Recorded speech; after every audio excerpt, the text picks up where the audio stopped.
Can a seemingly perfect marriage fall apart in an instant and in the most unlikely of places? The answer is a definite yes. I've lived through it myself, and now I feel ready to share my story. Amelia and I go way back, literally since school. We were in parallel classes and lived next door to each other. What started as friendship eventually blossomed into love and then something more. Naturally, we were each other's first love. She patiently waited for me to finish my time in the Army. After that came university, and only then did we decide to get married. By the way, we paid for the wedding ourselves. We didn't ask our parents for anything. We lived life on our own terms, not planning to have children anytime soon.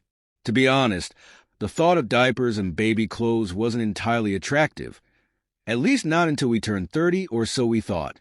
In the meantime, we were slowly saving up money for a down payment on a mortgage. However, when the time came, the bank refused us. So, we came up with a plan.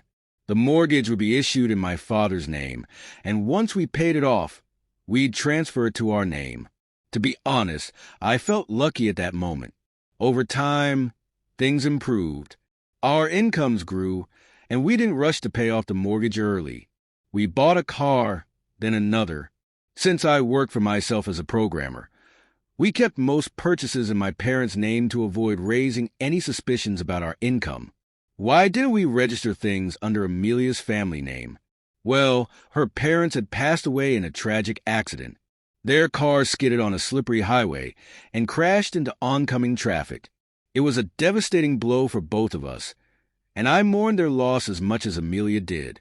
It took a while, but eventually, Amelia managed to pull herself out of that dark place, and we nearly returned to a normal life. Amelia and I never fought. We always worked things out calmly, without even minor household arguments. I used to joke sometimes, saying, "It gets a little too quiet around here." Then out of nowhere, something happened that I still don't completely understand. Amelia exploded, just like that, out of thin air. She had always gone to the supermarket alone, handling the shopping and loading groceries into the car by herself. I never had to carry heavy bags. Once we were home, I'd always bring everything inside. I didn't mind it. It worked for both of us. But that day, everything changed. "I could barely drive that cart to the car," she shouted, her voice filled with frustration. "And those damn bags." I thought I was going to collapse from the weight. "Amelia, please just calm down," I said, reaching out to comfort her. But she pulled away, wiping angry tears from her eyes. "If you just called, I would have come. You could have figured it out yourself, just once in your life," she snapped, jumping to her feet and heading for the door. "Where are you going?" I asked, stunned. "I'm tired. I'm staying with Lucy for now," she said, her voice breaking as she grabbed her things. She paused for a moment at the doorway, then added, "And you?" She trailed off, leaving the apartment without another word. I stood there, dumbfounded. I had never felt so confused. She screamed at me for no reason and left the house over something so trivial. But deep down, I wasn't a fool. I knew it wasn't just about the groceries. Still, I didn't want to dig deeper into it at that moment. I thought, she'll calm down, and then she'll tell me what's really going on. A month went by, and she didn't call.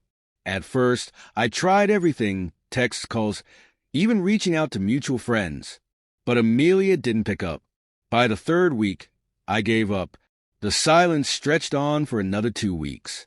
Then one day, Lucy showed up at my doorstep. The very same Lucy, Amelia's best friend, who had been her refuge for the past 6 weeks. "Hey, Mason," Lucy said, practically oozing through the door that I couldn't help but watch her. I had never been fond of Lucy, but today something about her felt different. "What are you doing here? Did Amelia send you?" I asked. "No," Lucy pouted, folding her arms. "Let's just say it's my own decision." She plopped down on the couch, casually draping one leg over the armrest in a way that felt almost too deliberate. "Lucy, just spit it out," I said, trying to stay patient. She hesitated, then suddenly stood up, walked over to me, and kissed me. Before I knew it, her hand was sliding down toward my pants. In that instant, I jumped back, my skin burning with shock. "Get out!" I shouted, my voice shaking with anger. "What an idiot!" Lucy exclaimed, throwing her hands up. "I was actually trying to save your marriage. What are you talking about?"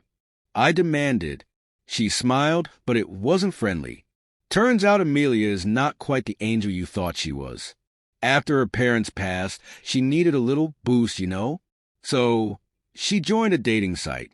And, well, one thing led to another. She can't even explain it, but now she's too embarrassed to face you. But, hey, if you cheated, too, maybe you could both start over," she added with a sly wink, grinning. I couldn't believe what I was hearing.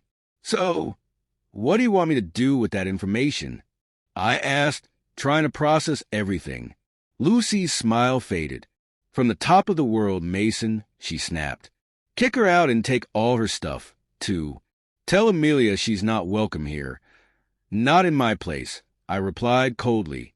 "But this is her apartment, too," Lucy said, trying to stay calm. "No," I said firmly. "This is my father's apartment.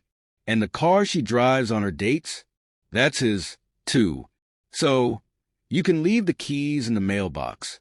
And trust me, it's better if you don't show up here anymore." With that, I escorted Lucy out and slammed the door behind her. At first, I felt nothing at all.